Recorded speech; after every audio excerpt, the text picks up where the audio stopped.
ছাত্রলীগ যারা করতো আর কি, তারা তো আসলে ক্যাম্পাসে নাই, কেমন, তারা তো ক্যাম্পাসে নাই।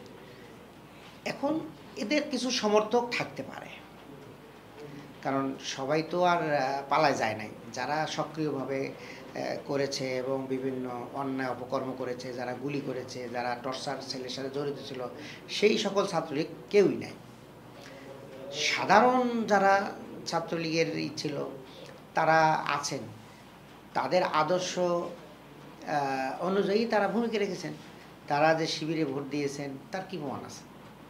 কেমন, আপনার মনে করেন যে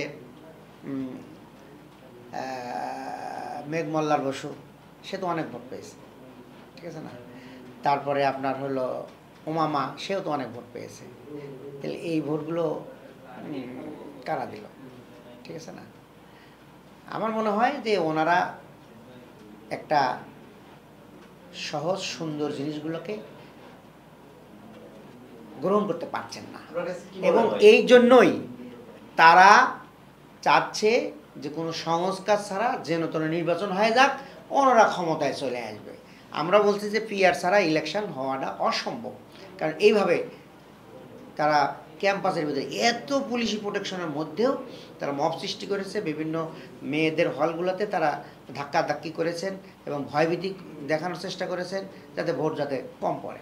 তারপরে 80%, হ্যাঁ 80 আপ ভোট পড়েছে।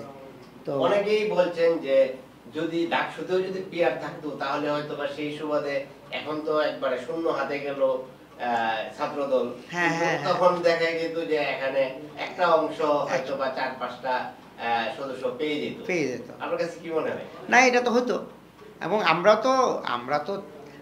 তো বলছি যে যারা ছাত্রদের জন্য কাজ করবে, দেখেন এই আগস্টের পরে মানে এই নির্বাচন কি পিআর কে আরো স্ট্রং করলো, এবং আপনারা মনে করেন যে আগামী জাতীয় সংসদ নির্বাচনে পিআর হলে 1% ভোট পেলে সে একজন এমপি পাইতো, তা কারোর ভোটটা পচবে না, সকলের ভোটেরই মূল্যায়ন করা হবে, এবং এখানে দখলবাজি থাকবে না, কালো টাকার প্রভাব থাকবে না, কেন্দ্র দখলের চাপ থাকবে না, এবং দেশকে বলা হচ্ছে যে ভার্নালেবল নিয়ে দেওয়া হবে।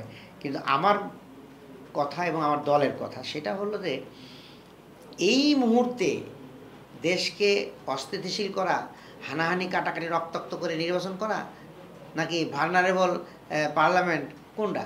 দেশকে তো আগে রক্ষা করতে হবে, কেমন?